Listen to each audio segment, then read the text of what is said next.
అని ఆత్మజ్ఞానం కోరుకునే వాళ్ళకి లోకాన్ని సర్వరీ చేసేవాడు, లౌకిక భోగాలను కోరుకునే వాళ్ళకి ఆత్మజ్ఞానాన్ని సర్వరీ చేసేవాడు ఆయనే. సర్వరీ అంటే సర్వింగ్ అనుకోండి ఇంగ్లీష్ భాషలో.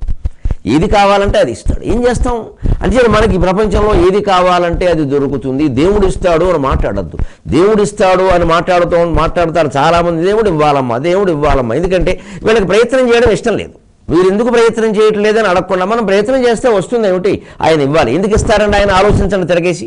ఎందుకు ఇస్తారు? ఏది కోరితే అదే ఇస్తానని చెబుతున్నాడు. దేనికి ప్రయత్నం చేస్తే అదే వస్తుందని చెబుతున్నారు సహస్రనామాల్లో.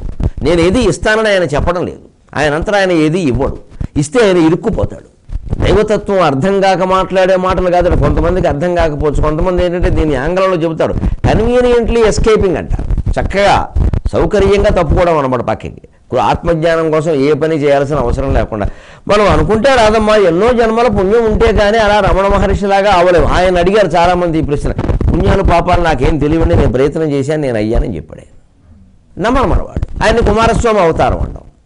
ఈ అవతారాలు అన్న వల్ల వచ్చే ఇబ్బంది ఏమిటి అంటే వారు వీరవతారం, వీరవతారం. శంకరాచార్య అంటే శివుడు అవతారం, వ్యాసుడు అంటే విష్ణు అవతారం, రమణ మహర్షి అంటే కుమారస్వామి అవతారం, కావ్యకంఠ గణపతి అంటే గణపతి అవతారం. ఇలా అన్నీ అండం వల్ల తాడేపల్లి రాఘవనారాయణ శాస్త్రి గారు అంటే అమ్మవారే అలా పుట్టింది. ఈ మాటలన్నీ అండం వల్ల వచ్చి జరుగుతున్న నష్టం ఏమిటంటే సామాన్యులు ఎవరు ఏ ప్రయత్నమూ చెయ్యరు.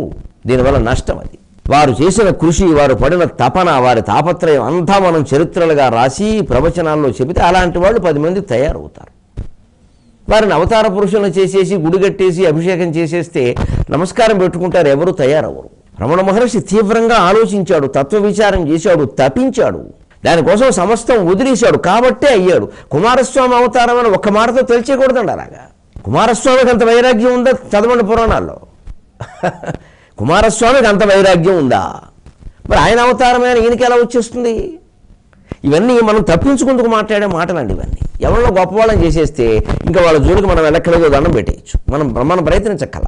వాళ్ళు సామాన్యులు ఎలా చేశారు అన్నాం అనుకోండి, మన మనస్సు మన కూడా ప్రశ్నిస్తుంది. నువ్వు చేయవే ఆయనకి ఎంతసేపు దండం పెడుతూ కూర్చుంటావే, నువ్వు చేయవే. ఇవి ఈ మనస్సు వేసే ప్రశ్నల నుంచి తప్పించుకోవడానికి అవతార పురుషుల్ని మనమే సృష్టించి పారేస్తాం. శివుడు అవతారం ఎత్తడేమిటండి? అసలు అర్థం లేని మాట. శివుడు అవతారం ఎత్తాడు, కుమారస్వామి అవతారాలు ఎత్తాడు, బ్రహ్మ అవతారాలు ఎత్తాడు. ఎవరినన్నా మన భావంలో తప్పితే వాటికి వాస్తవత్వం లేదు. సత్యం కాదు, కుదరదు. పురాణాల ప్రకారం కూడా కుదరదు. అవతారాలు ఎత్తడం అనేది కేవలం శ్రీ మహావిష్ణువుకే పని. అది కూడా కొన్ని సందర్భాల్లోనే. అమ్మవారు ధరించిన అవతారాలని శాశ్వతంగా ఎక్కడ ఆవిడ జీవితకాలం గడిపిన అవతారం ఒక్కటి కూడా లేదు. అన్ని అంశావతారాలే, అన్ని సంఘటనాత్మక అవతారాలే. ఆ సమయానికి రాక్షసుని సంహరించడానికి ఆ రూపం ధరించడం, వాళ్ళని సంహరించడం, ఆ రూపం అంతర్ధానం, అంతే. అంతవరకు.